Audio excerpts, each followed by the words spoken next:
After the end of World War II, the world was split into two, East and West. This marked the beginning of the era called the Cold War.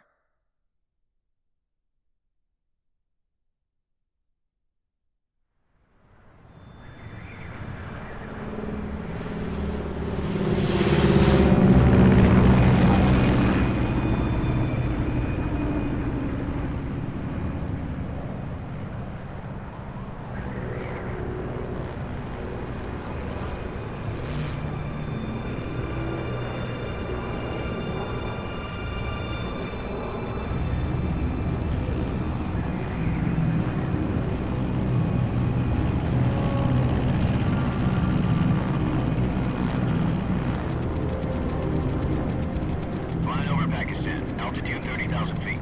Approaching Soviet airspace. 20 minutes to drop off. Commencing internal depressurization. Equipment check. Arm main parachute. All right. You ready to go? Drop zone still showing a high pressure mass. Cav okay. Good. We've got high visibility.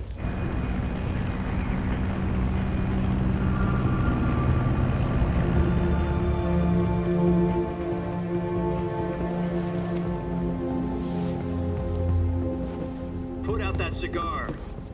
Connecting oxygen hose to interior connector.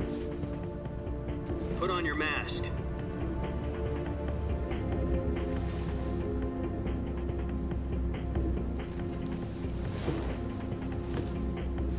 Does this panty waste know what he's doing? Approaching release point. 10 minutes to drop off. Hey, are you deaf? He said put out the cigar and put on your mask.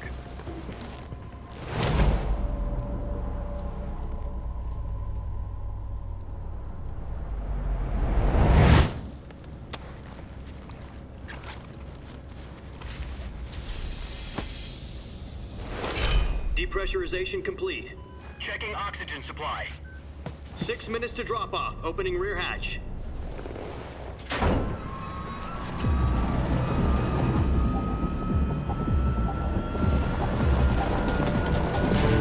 Sunrise.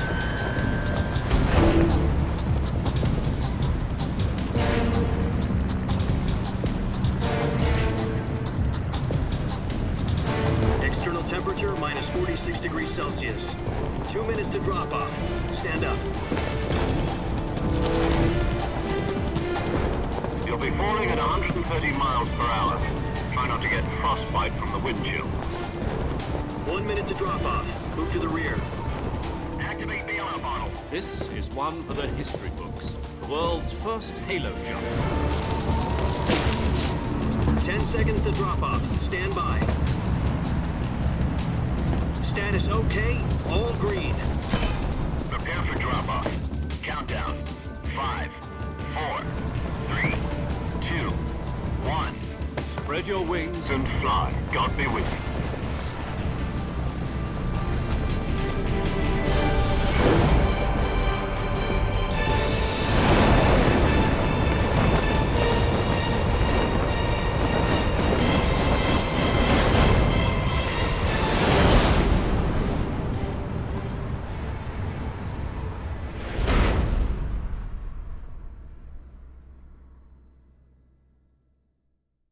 Jack, I've got some important news.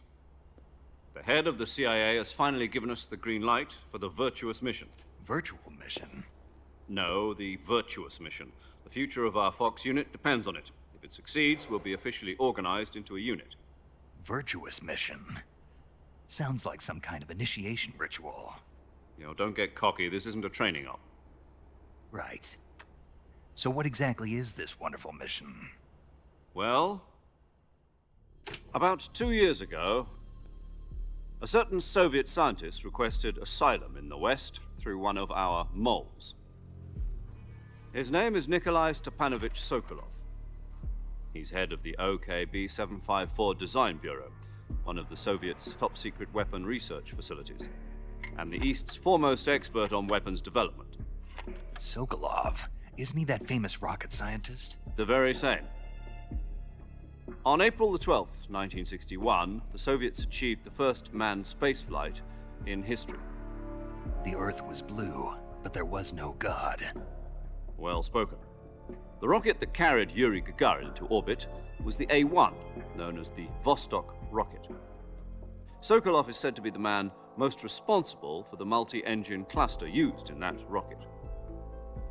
After Gagarin's flight, Sokolov left rocket development to become the head of the newly established Design Bureau. From a lowly technician to head of a design bureau, that's quite a success story, so why do you want to defect? It seems he'd become afraid of his own creations. Afraid? Call it a crisis of conscience.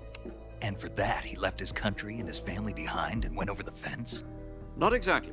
One of his conditions was that his family was also to be taken safely to the west. We used a mole to get the family out first and succeeded in sneaking Sokolov over the Berlin Wall shortly afterwards. I was the one who conducted the operation. The security on the eastern side was still full of holes back then. Then what? We got Sokolov over in one piece, but the whole ordeal had left him exhausted, and we checked him into a hospital in West Berlin. It took him 2 weeks and more than 600 miles to get from the research facility in the Soviet Union to Berlin. He was in no condition to say anything coherent. And it was only a week later that we had something much bigger on our hands. The Cuban Missile Crisis. October the 16th, 1962, President Kennedy received word that the Soviets were in the process of deploying intermediate-range ballistic missiles in Cuba. The President demanded that the Soviets dismantle and remove the missiles. At the same time, he announced a naval blockade to prevent further missile shipments from reaching Cuba. But the Soviets didn't back down, instead placing their armed forces on secondary alert. Soviet transport ships carrying missiles continued on course towards Cuba. US and Soviet forces went on alert for an all-out nuclear war. Frantic negotiations were conducted through the UN's Emergency Security Council and unofficial channels to end the hair-trigger standoff. Finally, on October the 28th, the Soviet Union agreed to remove its missiles from Cuba, and so the world avoided a nuclear holocaust. But in order to get the Soviets to pull their missiles out, we had to make a deal. You mean the one where the US agreed to remove its IRBMs from Turkey? No. The Jupiter IRBMs deployed in Turkey were obsolete, and we were going to get rid of them anyway. They had no strategic value whatsoever to either the US or the Russians. The Turkey deal was a ruse, a cover story that was fed to the other intelligence agencies around the world. So what did the Russians really want? Sokolov. They wanted us to return Sokolov. You mean the Soviets pulled out of Cuba just to get their hands on Sokolov? That's right. What the hell was he working on? At the time, we had no idea. We were running out of time. It was either give up Sokolov or risk full-scale nuclear war. In the end, we had no choice. President Kennedy gave in to Khrushchev's demand. The next day, I got Sokolov out of the hospital, handing him over to agents on the eastern side. Sokolov kept on screaming, "Save me," until he disappeared from my sight. Then, a month ago, we received some new information from one of our moles. About Sokolov? Yes. He was taken back to the research facility and forced to continue working on the weapon in question under KGB supervision. What's more, it's on the verge of completion. So what kind of weapon is it? Something to do with space rockets? No, missiles. Same technology. I guess you're right. We don't know the details, but it appears to be a new kind of nuclear device. For half a year now, the Soviets have been conducting frequent nuclear tests at Semipalatinsk. Something to do with the weapon, I assume. We're talking about a secret weapon so big that Khrushchev was ready to pull out of Cuba to get it back. Is Sokolov still in the facility? No. According to our intelligence, he's in Selinoyarsk, a place in the mountains about 3 miles to the west that's known as the Virgin Cliffs. The Virgin Cliffs. Nice name for a virtuous mission. They moved him there just recently. Why? Apparently, they're conducting a field test of the weapon, but it's our best chance to get him back. This mission would never have been possible if he was still in the research facility. This is our last chance. Sokolov must have known that too when he contacted us.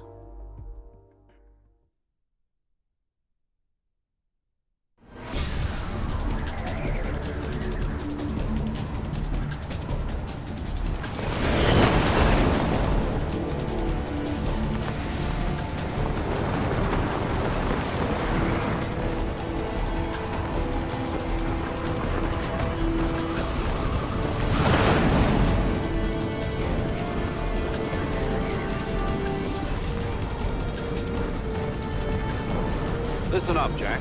Your mission is to infiltrate Selino-Yarsk in the Soviet mountains, ensure the safety of Sokolov, and bring him back to the West.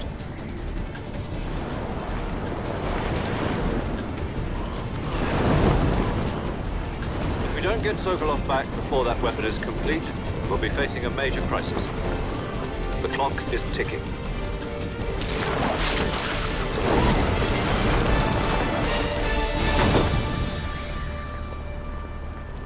Once we've confirmed the rescue of Sokolov, stand by at the recovery point. A recovery balloon will be dropped at that point. Helium will be pumped into the balloon to inflate it. The process takes about 20 minutes. Once it's complete, the gunship's arm will latch onto the balloon and pull it up. The Fulton surface-to-air recovery system. I'm familiar with the theory. Take it easy. It's been combat proven. Do you think Sokolov is up to it? The shock will be less than during a parachute jump, and the arm can handle up to 500 pounds. So you're planning on going over the border in a single combat Talon? She's equipped with two 6-barrel 20mm Vulcan cannons, as well as two 40mm machine guns. Sounds like she could hold her own against a battalion of tanks. Even with the fuel in the reserve tank, we're facing a 4-hour time limit. If all goes well, it shouldn't take more than a few hours. Home in time for dinner. But if anything goes wrong, you'll be eating dinner, breakfast, and all the rest of your meals in the jungle.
Do you copy? You're already in enemy territory, and somebody might be listening in. From here on out, we'll be using code names to refer to each other. Your code name for this mission will be Naked Snake. I'll be referring to you as Snake from now on. You're not to mention your real name. Snake? Oh, you don't like snakes? What do you mean? You've eaten one before, haven't you? In survival training. I'm glad to hear that. I don't know if I'd ever order one in a restaurant, but... Be careful, you might not have a choice. What about you, Major? What should I call you? Let's see. I'll be Tom. Call me Major Tom. This will be a sneaking mission. You must not be seen by the enemy. You must leave no trace of your presence. Is that clear? This kind of infiltration is the Fox unit's speciality.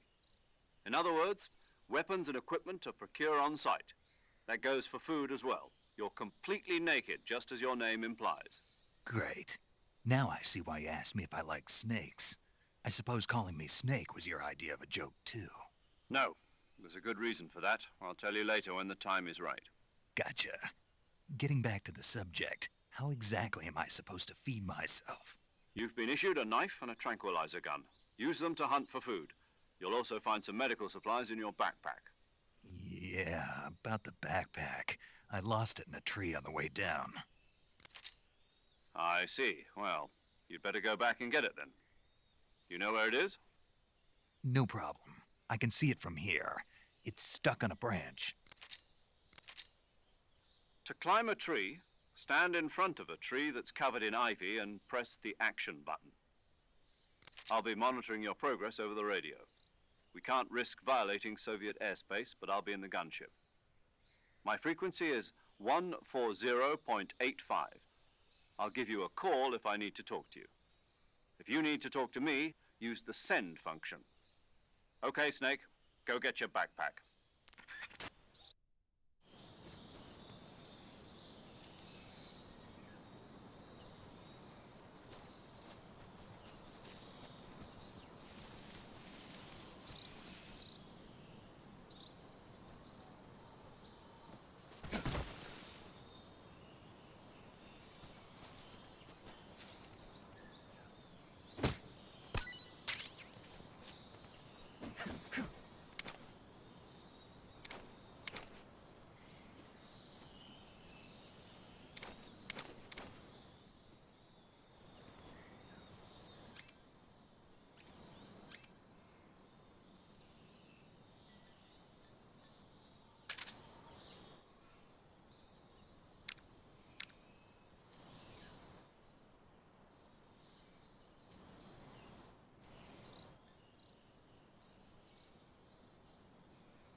I see you've retrieved your backpack, Snake. To equip a weapon, it's necessary to take it out of your backpack. In the survival viewer, choose Weapon from the backpack. Your available weapons will be displayed in a list on the screen. From that list, choose the weapon you want to equip and press the Enter button. For other equipped items, just do the same thing from Item. Got it. Use the survival viewer backpack. Yep, that's right. Survival is fundamental to this mission. After you've been out in the field for a while, your stamina will start to drop. If your stamina gets too low, it'll affect your performance. You won't be able to shoot accurately, for example, and your wounds won't heal as smoothly. Keep an eye on your stamina so you don't run out. To recover lost stamina, you can hunt for local flora and fauna. You can use either your tranquilizer gun or your knife to hunt. My only weapon is a Mark 22 Hush Puppy tranquilizer gun? That's right. It's been fitted with its own suppressor. However, the suppressor will deteriorate every time you fire. Once its durability reaches 0, the noise suppression effect will be gone. So don't get too trigger happy with it. The suppressor's durability is shown in the icon. Any weapons and equipment beyond what you're carrying now, you'll have to find as you go. I have to find my own weapons and equipment? Whose crazy idea was this anyway? Solo covert actions are standard Fox operating procedure. You can't leave any traces of your presence. No weapons, equipment, footprints, sweat, or bodily waste. The same goes for bullets and cartridges, too. Your presence in enemy territory is already a violation of international conventions of warfare. There aren't supposed to be any American soldiers in Russia. It could spark an international incident. You can't let anyone see you. You can't let the enemy know you're there. This is a stealth mission. You're a ghost, Snake, in every sense of the word. And there'll be no rescue if you're captured. The military and US government will deny any involvement in the affair. Then I'll just have to take care of myself, huh? I'm afraid so. You've been given a fake death pill for that purpose. SIS guidelines stipulate that soldiers on covert ops like this one be issued a potassium cyanide capsule. Tape it to your body so you can take it when you need to. How generous of you. Use it if you're taken prisoner by the enemy. It'll send you into a state of false death for a short time. Fooling them into thinking that I'm really dead. So how do I come back to life? Just take the revival pill. You mean that thing they put in my tooth before the mission? That's the one. But be careful. If you remain in a state of false death for too long, nothing will be able to bring you back. Remember that. I'll keep it in mind. You said this was a solo mission, right? Right. I guess that means I can't count on any reinforcements. Correct. The mission rests entirely in your hands. A real one-man army. Relax. There's a support team ready to back you up over the radio. Who?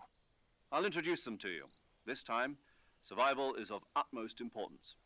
The first member of the support team will be in charge of monitoring your physical condition, acting as a medic, so to speak, as well as recording your mission data. She's a member of Fox as well, and she's here on the gunship with me. She? Hello, Snake. I'm paramedic. Nice to meet you. Paramedic. As in a medic who comes in by parachute. Aren't you going to tell me your real name? Are you going to tell me yours, Mr. Snake? My name, huh? It's John Doe. And they call you Jack for short. You're a regular Captain Nemo. A name means nothing on the battlefield. After a week, no one has a name. What's your name? Jane Doe. Very funny. I wasn't joking, but I'll tell you my name only if you manage to make it back alive. My frequency is 145.73. She's also in charge of recording your mission data. Whenever you want to save, send a message over the reserved save frequency, 140.96. So saving lets me record my mission data. That's right. It also records the state of your health. Good to know. There's one more person I want to introduce you to, Snake. Huh? Speaking of snakes, you remember the boss, don't you? A legendary soldier and your mentor. Actually, it was the boss that got the DCI's authorization in the first place. She's going to be serving as Fox's mission advisor. The boss is? She also helped me plan this mission. She and I were at SAS together. Jack, is that you? How many years has it been? Boss? That's right. It's me. Talk to me. Let me hear your voice. It's been 5 years, 72 days, and 18 hours. You've lost weight. You can tell just by the sound of my voice. Of course I can. I know all about you. Really? Well, I don't know anything about you. What's that supposed to mean? Why'd you disappear on me all of a sudden? I was on a top-secret mission. You didn't need me anymore. But there were still so many things I wanted you to teach me. No, I taught you everything you needed to know about fighting techniques. I taught you all I could. The rest you needed to learn on your own. Techniques, sure. But what about how to think like a soldier? How to think like a soldier? I can't teach you that. A soldier needs to be strong in spirit, body, and technique. And the only thing you can learn from someone else is technique. In fact, technique doesn't even matter. What's most important is spirit. Spirit and body are like two sides of a single coin. They're the same thing. I can't teach you how to think. You'll just have to figure it out for yourself. Listen to me, Jack. Just because soldiers are on the same side right now doesn't mean they always will be. Having personal feelings about your comrades is one of the worst sins you can commit. Politics determine who you face on the battlefield. And politics are a living thing. They change along with the times. Yesterday's good might be tomorrow's evil. Is that why you abandoned me? No, it had nothing to do with you. I already told you, Jack. I was on a top-secret mission. A soldier has to follow whatever orders he's given. It's not his place to question why. But you're looking for a reason to fight. You're a natural-born fighter, but you're not quite a soldier. A soldier is a political tool, nothing more. That's doubly true if he's a career soldier. Right and wrong have no place in his mission. He has no enemies and no friends. Only the mission. You follow the orders you're given. That's what being a soldier is. I do whatever I have to get the job done. I don't think about politics. That's not the same thing. Sooner or later, your conscience is going to bother you. In the end, you have to choose whether you're going to live as a soldier or just another man with a gun. There's a saying in the Orient, loyalty to the end. Do you know what it means? Being patriotic. It means devoting yourself to your country. I follow the president and the top brass. I'm ready to die for them if necessary. The president and the top brass won't be there forever. Once their terms are up, others will take their place. I follow the will of the leader, no matter who's in charge. People aren't the ones who dictate the missions. Then who does? The times. People's values change over time, and so do the leaders of a country. So there's no such thing as an enemy in absolute terms. The enemies we fight are only enemies in relative terms, constantly changing with the times. As long as we have loyalty to the end, there's no point in believing in anything, even in those we love. And that's the way a soldier's supposed to think? The only thing we can believe in with absolute certainty is the mission, Jack. All right, but do me a favor. What is it? Call me Snake. Snake. Oh, right. Your codename is Snake. It suits you well. That's right. The legendary unit that the boss put together during World War II was a snake. The Cobra unit, a group of heroes that brought the war to an end and saved the world. As long as you've got a legendary hero backing you up, you'll be fine. Isn't that right, Snake?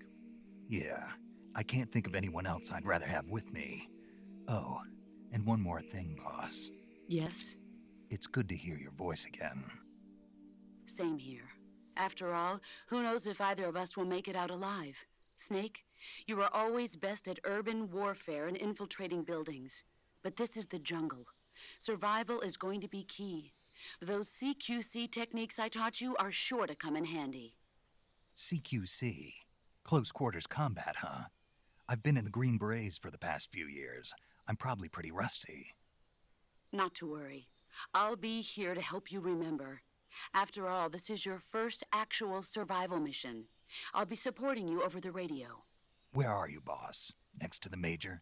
The boss is communicating with us by radio from aboard a Permit-class submarine in the Arctic Ocean. My frequency is 141.80. Call me if you need my advice on battle techniques. Gotcha. Your mission is to retrieve Dr. Sokolov. Dr. Sokolov is being held in an abandoned factory located to the north of your current position. Avoid heavy combat and don't let anyone see you. Don't forget that this is a stealth mission. Snake, try to remember some of the basics of CQC.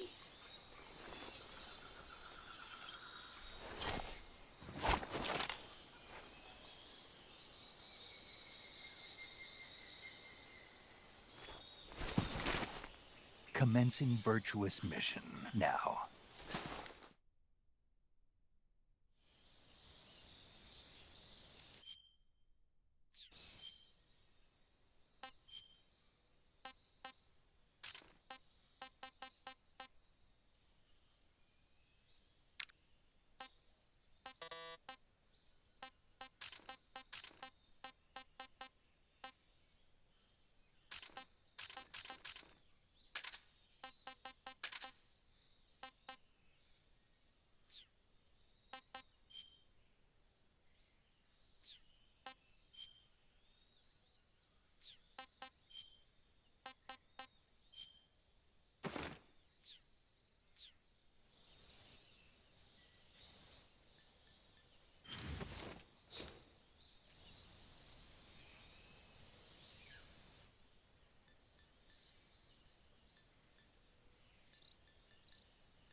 Major, I've spotted 2 enemy soldiers.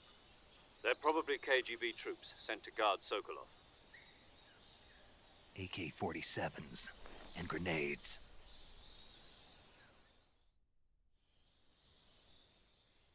Snake, your presence in Soviet territory is already a violation of international law. We can't let the Kremlin find out that the CIA and the American government are involved. Contact with the enemy is strictly prohibited. Don't engage them in battle either. This is a stealth mission. Got that? The Major is right. The point of this mission is to sneak through the jungle without being seen. The success of the mission depends on how well you use your camouflage.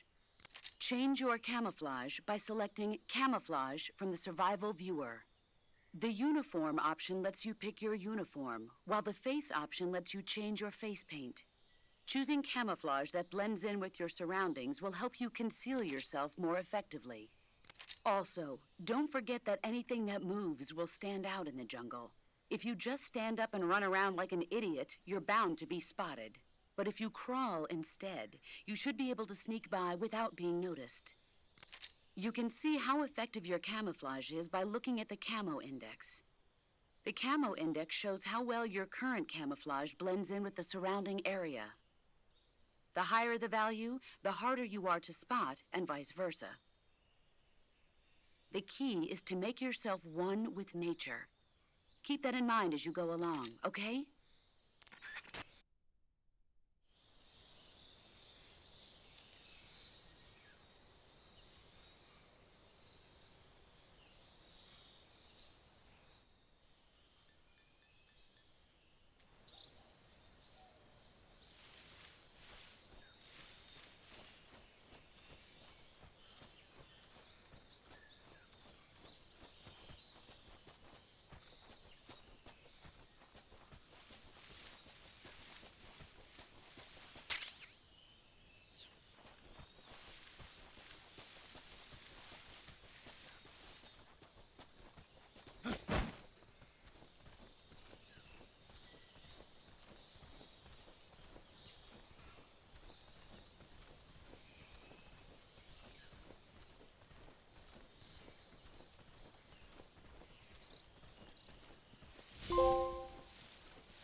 I think I saw something.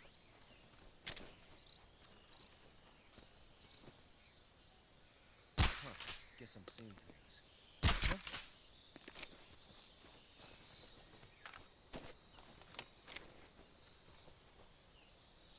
Just my imagination.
Major, I've reached the abandoned factory where Sokolov is supposedly being held. This place is a dump.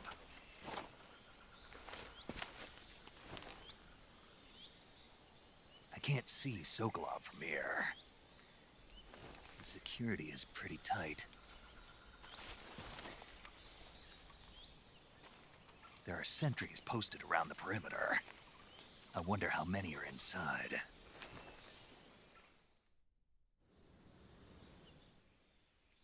Your objective, Sokolov, is inside the factory. They should be holding him in a room in the northeast section. Northeast section.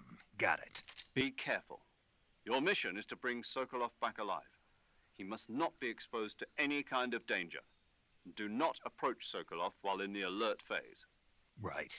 Oh, and one more thing, Snake. You mean there's more? No, it's just that when you get to Sokolov, I want you to tell him something from me. And that is? Sorry for being so late. Is that all? Yes. Understood. Beginning my approach to the target.